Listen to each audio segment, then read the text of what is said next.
नमस्कार, स्वागत है आप सभी का छत्तीसगढ़ समाचार में। मैं हूं आपके साथ सुनील चौहान।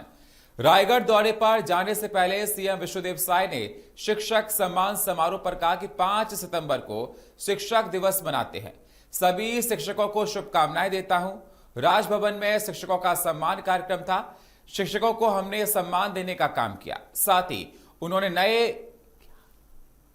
जीएसटी रिफॉर्म पर कहा कि बहुत बड़ा रिफॉर्म पीएम मोदी ने लिया है। नए जीएसटी रिफॉर्म से लोगों को काफी फायदा होगा। आपको बता दें कि रायगढ़ में चक्रधर की याद में हर साल समारोह का आयोजन होता है, जिसमें सीएम साय शिरकत करेंगे। साथ ही अटल परिसर का शिलान्यास और लोकार्पण करेंगे।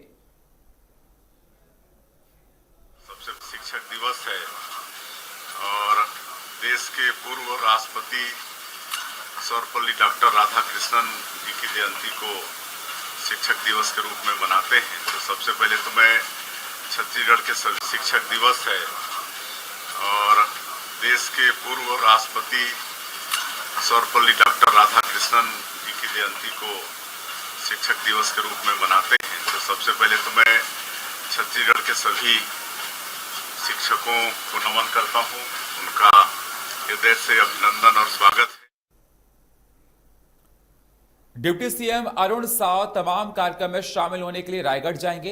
रायगढ़ रवाना होने से पहले deputy CM Arun Sao media से मुखातिब हुए। इस दौरान उन्होंने कांग्रेस पर जमकर निशाना साधा। डिप्टी सीएम ने कांग्रेस पर निशाना साधते हुए कहा कि पहले जनता ने कांग्रेस को निपटाया, अब कांग्रेसी एक दूसरे को निपटाने में लगे हैं। स्थिति दयनीय है, जनता अब इस नजारे का मजा ले रही है।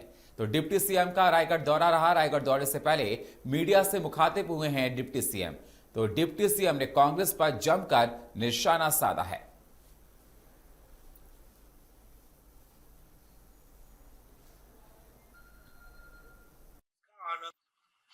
निपटाने का खेल चल रहा है कांग्रेस पार्टी में। आपस में जो झगड़े चल रहे हैं, एक दूसरे को निपटाने का खेल चल रहा है। पहले तो इन्हें जनता ने निपटा दिया, विधानसभा चुनाव में, लोकसभा चुनाव में, नगरीय निकाय के चुनाव में, पंचायत चुनाव में, रायपुर दक्षिण के चुनाव में। अब कांग्रेसी एक दूसरे को निपटाने में लगे हैं और छत्तीसगढ़ की जनता इसका आनंद ले रही है। रायपुर से सियासी बयानबाजी तेज है। पूर्व मंत्री अमरजीत भगत ने एनडीए सरकार के टैक्स रिफॉर्म और दिवाली गिफ्ट पर तंज कसते हुए इस बिहार गिफ्ट बताया। भगत ने कहा कि जीएसटी से लोग परेशान ही परेशान हैं और बीजेपी हर मोर्चे पर विफल हो रही है। उन्होंने बीजेपी में मार्गदर्शन मंडल मोर्चा को तुष्टीकरण की राजनीति करार दिया है। वहीं कांग्रेस नेताओं की मुलाकातों पर तंज कसते हुए भगत ने बीजेपी की राजनीतिक परिपक्वता बताया। साथ ही उन्होंने कहा कि कांग्रेस एक परिवार है और बीजेपी को कांग्रेस पर बोलने का कोई अधिकार नहीं है। तो जीएसटी और गिफ्ट पर कांग्रेस का वार है, दिवाली गिफ्ट पर सियासी वार किया है। अमरजीत भगत का यह तीखा हमला है बीजेपी पर।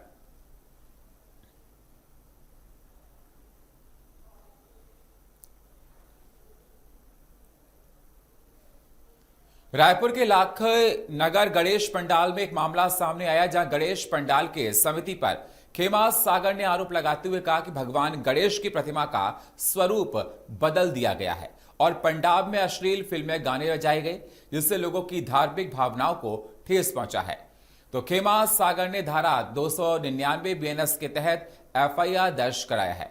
लोगों की धार्मिक भावनाओं से खिलवाड़ किया गया है। गणेश पंडाल में अश्लीलता फैलाने का आरोप है। तो गणेश भगवान का बदला है स्वरूप, पंडाल में बजे हैं अश्लील गाने। तो खेमास सागर ने धारा 299 के तहत दर्ज कराई है एफआईआर।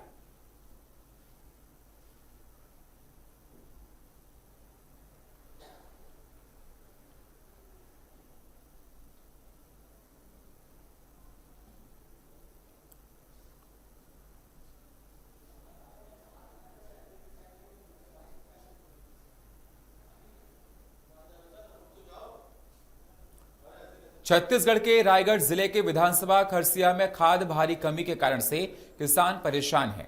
इस गंभीर मुद्दे को उठाने के लिए खरसिया कांग्रेस, महिला कांग्रेस, यूथ कांग्रेस और एनएसयूआई और ग्रामीण शहरी कांग्रेस के नेताओं ने शुक्रवार को सीएम विष्णुदेव साय से शांतिपूर्वक मुलाकात कर समाधान की मांग करने की योजना बनाई थी, लेकिन पुलिस प्रशासन ने उन्हें सीएम से मिलने से रोक दिया। इसके बाद गुस्साए कांग्रेस नेताओं ने विरोध प्रदर्शन शुरू कर दिया। तो प्रदर्शन के दौरान स्थिति तनावपूर्ण हो गई और पुलिस ने कई कांग्रेस नेताओं को हिरासत में लेकर मदनपुर थाने भेज दिया है।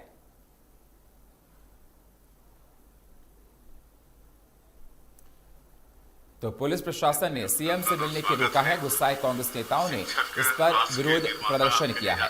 पुलिस ने कई कांग्रेस नेताओं को हिरासत में भी लिया है। तो कांग्रेस नेताओं ने प्रदर्शन किया है, सीएम विष्णुदेव साय से मुलाकात की योजना बनाई है।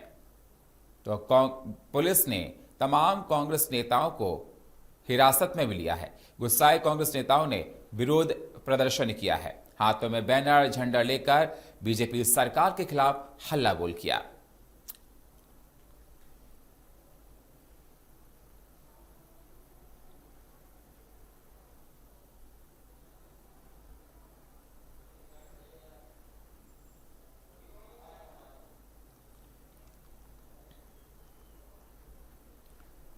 सक्ती जिले के डवरा क्षेत्र में खाद की कमी है, जिसको लेकर 2 दिन पूर्व किसानों ने एसडीएम कार्यालय जाकर तत्काल खाद उपलब्ध कराए जाने का निवेदन किया था। साथ ही तत्काल खाद उपलब्ध नहीं होने की स्थिति में उग्र आंदोलन किए जाने की चेतावनी भी दी गई थी। इसके बाद भी कहीं से कोई उम्मीद नजर नहीं आते देख ग्रामीण किसानों ने खरसिया मुख्य सड़क पर चक्का जाम कर दिया। इसके बाद अनुविभागीय अधिकारी ने 5 सदस्यीय जांच टीम बनाकर 24 घंटे में कार्रवाई किए जाने के आश्वासन दिया, जिसके बाद किसानों ने 7 घंटे बाद चक्का जाम समाप्त किया। तो सक्ती जिले के डबरा क्षेत्र में खाद की कमी देखी जा रही है। खाद की कमी झेल रहा डबरा क्षेत्र, किसानों ने एसडीएम से थी खाद उपलब्ध कराने की मांग। किसानों ने सड़क पर चक्का जाम किया है। अनुविभागीय अधिकारी ने दिया है कार्रवाई का आश्वासन। किसानों ने 7 घंटे बाद समाप्त किया है चक्का जाम।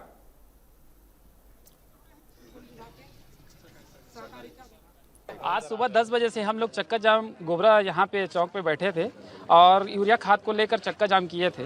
आज अधिकारी आए हैं, एसडीएम साहब भेजे थे, तहसीलदार साहब और नायब तहसीलदार को, और उनके द्वारा आश्वासन दिया गया है जो यहाँ सोसाइटी प्रबंधक है उनको जो कालाबाजारी किए हैं या कुछ भी घपला किए हैं उसका जाँच होगा और 3 दिवस के भीतर वो जाँच करके बताएंगे और उसके बाद जो खाद है गोबरा में कुछ मात्रा में खाद है उसको वितरण कराएंगे और जो खाद की कमी हुई है उसको और बढ़ा के वो पूरा कराएंगे। ग्राम पंचायत गोबरा भाठा में किसानों के द्वारा चक्का जाम किया गया था।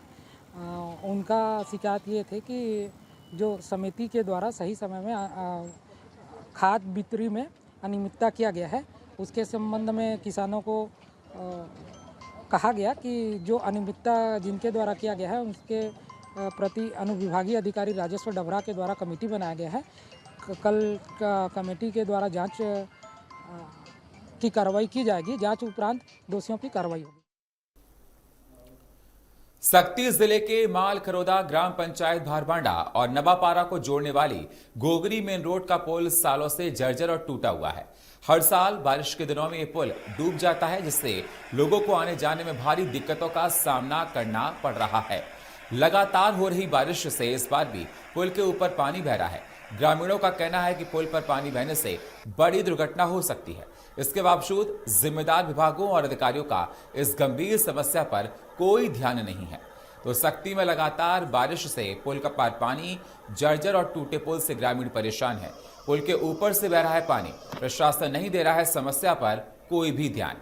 तो तमाम तरह की परेशानियों का लोगों को सामना करना पड़ रहा है। तो पुल के ऊपर पानी आ गया, उसको ही पार कर रहे हैं लोग। तो देखा जा रहा है कि जान का भी खतरा यहां पर लोगों की जिंदगी के साथ देखा जा रहा है। सख्त के बाराद्वार नगर पंचायत तालाब में सौंदर्यीकरण के नाम पर लाखों रुपए के भ्रष्टाचार मामले में कलेक्टर को शिकायत की गई। शिकायत में बाराद्वारा के वार्ड नंबर 7 में तालाब में सौंदर्यीकरण के नाम पर भारी अनियमितताओं का आरोप लगाया गया है। शिकायतकर्ता ने कलेक्टर से इस मामले में जांच कराने का निवेदन किया है।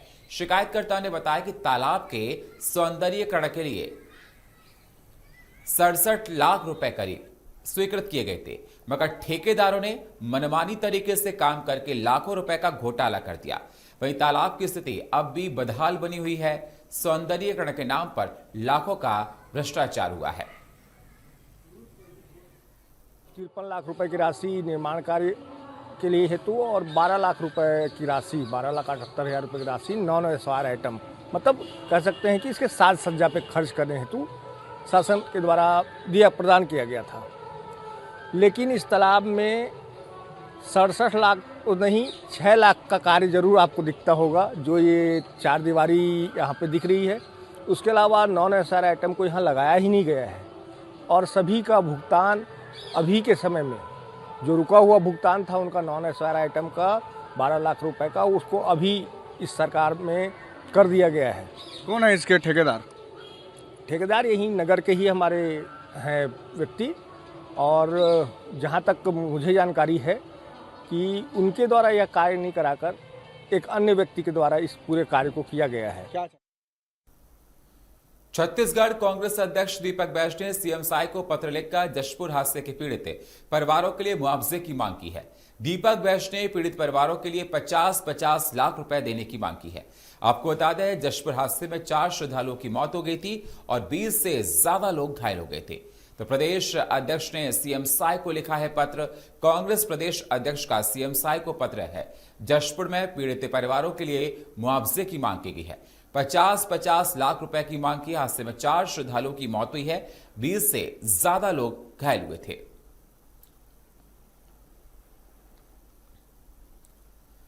छत्तीसगढ़ के जिला बलौदा बाजार के मुख्य कार्यालय और वन परिक्षेत्र कार्यालय में महज 3 किलोमीटर दूर सड़क किनारे एक चीतल कई दिनों से मृत अवस्था में पड़ा मिला, लेकिन वन विभाग के अधिकारियों और कर्मचारियों को इसकी भनक तक नहीं लगी। राहगीरों ने चीतल मृत अवस्था में देखा, जिसकी जानकारी वन कर्मियों को दी गई। वन रक्षक और वन परिक्षेत्र अधिकारी ने बताई घटना अचानक हुई है। कर्मचारियों की बयानबाजी ने विभागीय लापरवाही को और उजागर कर दिया है। तो आपको बता दें, बलौदा बाजार में मृत अवस्था में मरा पड़ा है चीतल और कई दिनों से मृत पड़ा है। राहगीरों ने चीतल की देख वन कर्मियों को इसकी जानकारी दी है। लापरवाही ये साफ साफ दिखाई दे रही है।